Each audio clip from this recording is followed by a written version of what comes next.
Before we jump into today's deep dive, a quick message for you. To access more advanced researches, applications, and our latest published personal intelligent multi-agent deep value intelligence, welcome to explore and join deepvalues.ai community. To track total market temperature, welcome to search and download iOS app Buffett Indicator from Apple App Store. So by the time a baby born today turns 28, they could, be sitting on over $1 million in liquid wealth. Yeah, which is just staggering to think about. I mean, we are looking at a massive, federally orchestrated compounding machine that is about to permanently replace the traditional American piggy bank. Welcome to our deep dive into Section 538, child savings vehicles, or what the financial world is basically calling Trump accounts. Right, and with the program officially launching on July 4th, 2026, our mission today is to really pull apart the incredibly complex financial architecture behind these accounts. Exactly. We're going to explore how corporate America is co-opting this into employee benefits, uncover a massive hidden tax trap that is, frankly, terrifying estate planners right now, and look at how this mandatory capital injection could shift the entire macroeconomic landscape. But before we get into the weeds on that, we do need to pause right here and make a crucial clarification for you. Because our source material today centers around recently enacted, politically driven legislation, specifically the One Big Beautiful Bill Act. We really want to emphasize that we are not taking any political sides. No, not at all. Our sole goal here is to impartially report on the financial mechanics, the statutory rules, and the macroeconomic projections contained within the public sources. We aren't endorsing any political viewpoints. We just want to give you the operational facts you need to actually understand the system. And understanding the system really starts at the foundational blueprint, because getting that initial seed money into the account is, well, it's far more complicated than the government just mailing a check to every hospital nursery. Yeah, so let's look at that blueprint. General eligibility is incredibly broad. I mean, any individual under 18 with a valid Social Security number can have an account. Right. But the absolute center of gravity right now is the pilot program. So for any child born in the specific window between January 1st, 2025 and December 31st, 2028, the U.S. Treasury provides a one-time $1,000 federal seed contribution. Right, but to unlock that $1,000, the child has to pass this rigid 5-part dependency matrix to prove they are your qualifying child. You can't just be a relative. Yeah, you have to prove undeniable legal and physical custody. Exactly. The IRS tests demand that the child lived with you for more than half the year, that you provided their primary support, and you have to navigate some really strict joint return filing rules. Which, makes sense on paper, but I'm looking at how this plays out in messy, real-world situations, like, say, a bitter divorce. The IRS uses these incredibly complex tiebreaker rules to determine which parent actually holds the legal right to claim the child as a dependent. Yeah, it gets complicated fast. It really does. And ultimately, that dictates which parent gets to capture that $1,000 federal seed on the infant's behalf. It's essentially designed to stop estranged parents from just quietly claiming the cash. Well, and the mechanism the government uses to actually deposit that money is fascinating, too. Legally, the Treasury classifies this $1,000 as a tax overpayment. An overpayment, like for a newborn baby? Yeah, exactly. They construct this fictional scenarios where the infant has made a $1,000 payment against their income tax liability. But of course, since an infant owes zero taxes, it triggers an immediate refund directly into the new savings vehicle. I was trying to figure out why they would jump through those specific accounting hoops, and the reasoning is brilliant. By labeling it a tax overpayment, the funds are statutorily shielded from mandatory federal offsets. Right, it creates a total firewall. Exactly, an absolute firewall. The government cannot seize that $1,000 to pay off a parent's past due child support, their unpaid state taxes, or any federal levies. The money is locked in for the child, completely untouched by the parent's financial baggage. But there is a massive behavioral bottleneck built into this firewall. Yeah. Right? Getting that locked-in money requires the parent to actively claim it. Yeah, and this is the part I really have to push back on in the legislation. The whole system hinges on an active opt-in requirement buried in a tax document called Form 4547. It is a literal check-the-box system. Yep. To me, this is the equivalent of offering a mail-in rebate to sleep-deprived new parents. You are hiding this requirement inside an already overwhelming stack of tax paperwork during the most demanding postpartum period of their lives. That practically guarantees a massive swath of eligible families are going to just miss it entirely. Behavioral economists actually agree with you completely on that. Looking at historical data from similar tax time experiments, they project a stagnant enrollment rate of only 52 to 55%. Wow, that low. Yeah. To achieve anything close to universal capitalization, you would need automatic enrollment. a system where the government just opens the account by default at the hospital. So why didn't they design it that way? Was it just an oversight? No, it comes down to strict federal privacy laws. The Treasury noted in their proposed rules that automatically enrolling citizens and sharing their Social Security numbers with private financial custodians without consent would violate long-standing taxpayer disclosure laws. Ah, IRC Section 6103. Exactly. They had absolutely no legal choice but to make it an active opt-in. Hmm. And to prevent chaotic family disputes over who gets to press that button, the law establishes a strict hierarchy. A legal guardian has first priority, then a parent, then an adult sibling, and finally a grandparent. No. So you can't have a grandparent secretly setting up the account if the parents are present and want to control it themselves. Okay, so let's say you've survived the paperwork, you've checked the box, and the Treasury drops $1,000 into the account. But since that federal seed is only a one-time pilot for kids born between 2025 and 2028, how else is money actually flowing into these vehicles? That brings us to the private and corporate contribution framework, which is where this legislation fundamentally disrupts American compensation models. For private familial contributions, there is a hard annual limit of $5,000 during the child's growth period. And this is strictly after-tax money, right? Right, meaning parents get zero federal income tax deductions for putting it in. The real shocker in the source material, though, is how employers are getting involved. There is a specific provision, I think it's Section 128, allowing companies to contribute up to $2,500 tax-free per employee to their children's accounts. And corporate America is aggressively adopting this as the new frontier of employee benefits. For example, Micron Technology is offering up to a $1,000 employee match, and they are adding a $250 community seed for children residing in the regions where their countries operate. Oh, wow. So it's a community investment, too. Exactly. CrowdStrike is offering $1,000 per family.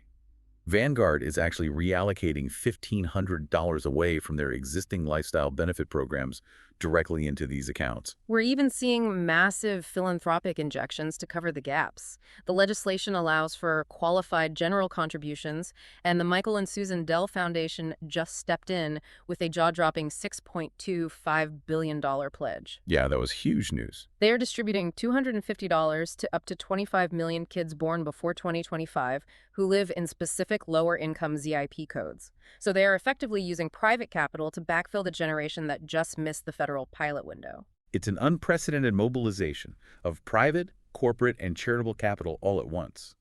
But anyone planning a saving strategy needs to understand the logistics of that contribution cap. I'm glad you brought that up because the math here is a bit deceiving. If I have a highly generous employer who maxes out that $2,500 contribution, does my family still get to deposit our full $5,000 on top of it? No, unfortunately not. That $5,000 cap is a shared hard ceiling. Your employer effectively cannibalizes your family's ability to contribute. If the company puts in $2,500, you are legally capped at adding another $2,500 for that calendar year. Which, ironically, actually saves wealthy families from stepping into a massive hidden landmine. I was reading the estate planning analysis on this, and lawmakers seem to have left a glaring hole in the tax code. Oh, the estate and gift tax anomaly. Yeah, it is causing absolute chaos among financial advisors. Because, when you put money into a traditional 529 education plan, the tax code explicitly protects that contribution from gift taxes.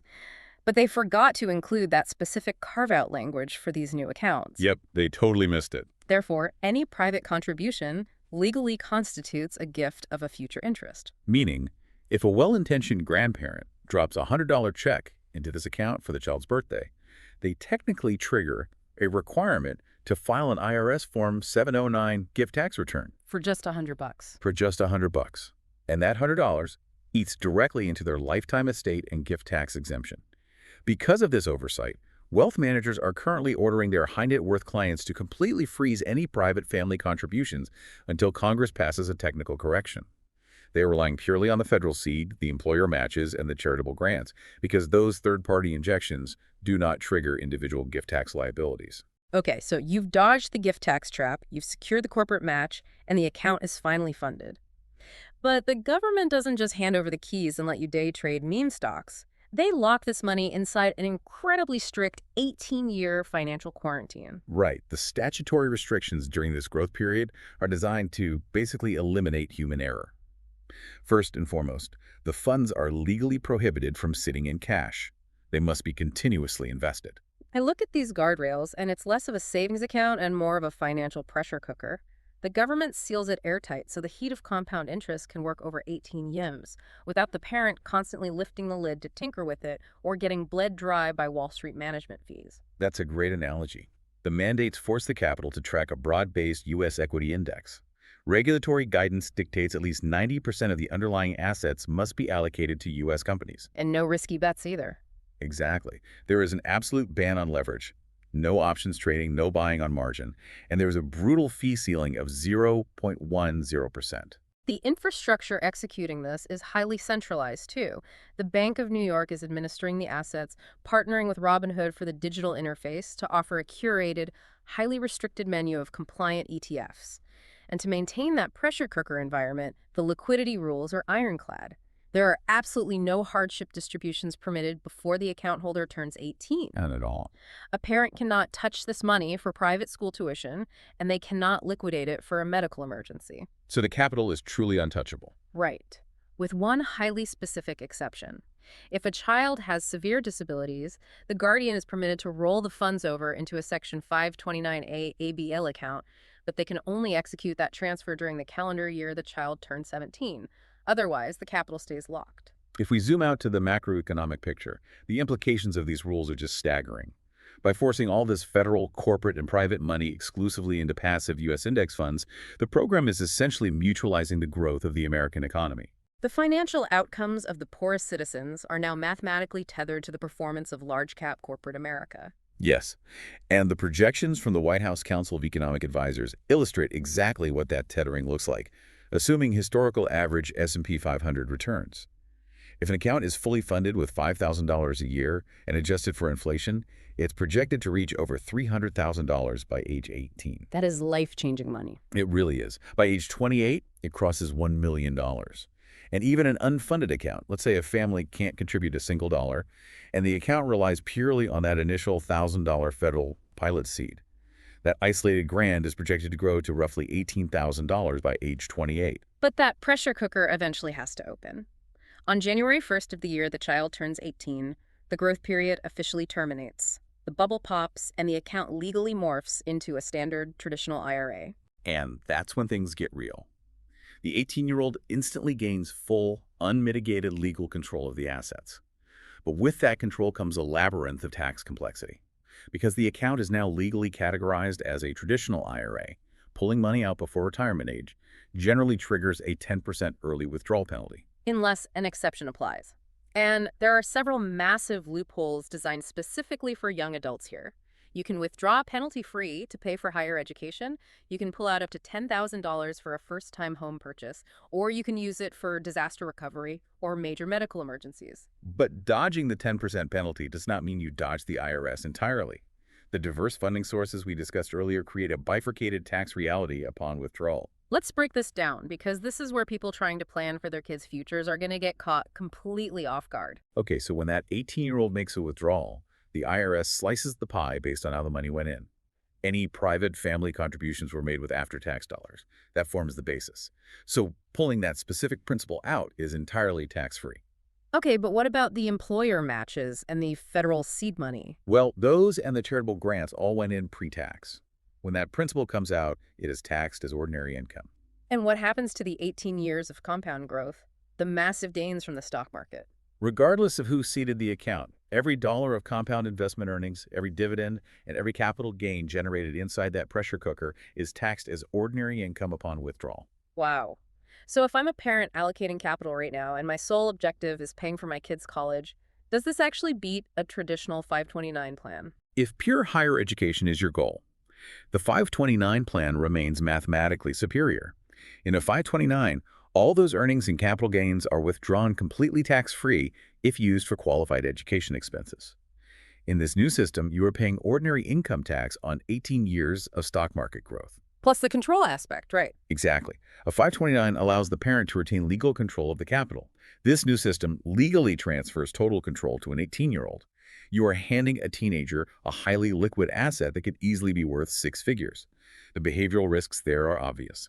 The true strategic value here is capturing the free capital, the federal grants and the employer matches, and letting it defer taxes over decades, rather than treating it as a dedicated college fund. We've been assuming a traditional family structure this whole time, though, where a parent files taxes and manages the contributions. But that active tax filing requirement we talked about earlier created a massive blind spot in the legislation. It did. It initially locked out the nation's most vulnerable youth, the roughly 330,000 children currently residing in the U.S. foster care system. They don't have a traditional guardian filing Form 4547 on their behalf. Right. But to fix this, First Lady Melania Trump announced the Fostering the Future initiative.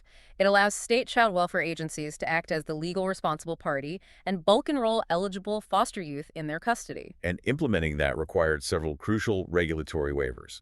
For instance, the capital held in these accounts is now strictly exempt from federal asset tests. This ensures that a foster child accumulating stock market wealth doesn't suddenly cross an arbitrary threshold and lose their Medicaid eligibility. That's a huge relief. They also fixed the orphan tax, which was a real problem. Previously, if a foster child was entitled to federal survivor benefits, state agencies would often absorb those funds just to offset the sheer cost of housing the child. Now, states can redirect a foster child survivor benefits directly into their personal savings vehicle. States are also permitted to augment these accounts using unobligated temporary assistance for needy families, or TANF funds. It turns the system into a true structural safety net. When these youths turn 18 and legally age out of the foster care system, they instantly gain access to a liquid financial asset. And the human element of that mechanic is profound. Statistics show that 1 in 5 youth age out of foster care directly into homelessness. Having liquid capital at age 18 to secure an apartment lease or to put down a deposit on a reliable used car could literally break the systemic cycle of post-foster homelessness. It is arguably where the rigid lockdown structure of the legislation works most beautifully. It transitions state wards into young adults equipped with immediate, tangible financial agency. So, to summarize the landscape for you, Section 530A is a monumental socioeconomic experiment in compound growth. It democratizes access to equity markets from birth, but it demands extreme strategic care from parents and financial planners regarding hidden gift taxes and age 18 withdrawal strategies. And even if you never interact with one of these accounts personally, the mechanics of this system matter to you. We are talking about the mandatory automated injection of billions of dollars into large-cap U.S. equities every single year. This will create a permanent underlying structural bid beneath the stock market, fundamentally propping up the valuation of the S&P 500. This affects everyone's 401k, everyone's pension, and the broader velocity of American capital. Which leaves me with a final thought for you to ponder. Fast forward with me to the year 2044. That is the year the first major cohort of these babies turns 18. Millions of young adults are going to suddenly hit the broader economy armed with massive penalty-free down payments for first homes and massive war chests for college tuition. Will this historic wave of unleashed wealth actually make that generation richer? Or will it just trigger massive, unprecedented inflation in the housing and education markets, ultimately raising the cost of living for everyone? It is the ultimate real-world test of supply versus subsidized demand. And on that note, I need to read our final required statement. Disclaimer. All analysis is based on publicly available sources and may be subject to revisions or differing interpretations. All contents from this channel is for research and entertainment purposes only and does not constitute any investment or financial advice. Conduct your own due diligence before making investment or financial decisions. Don't forget to like this video. Much appreciated.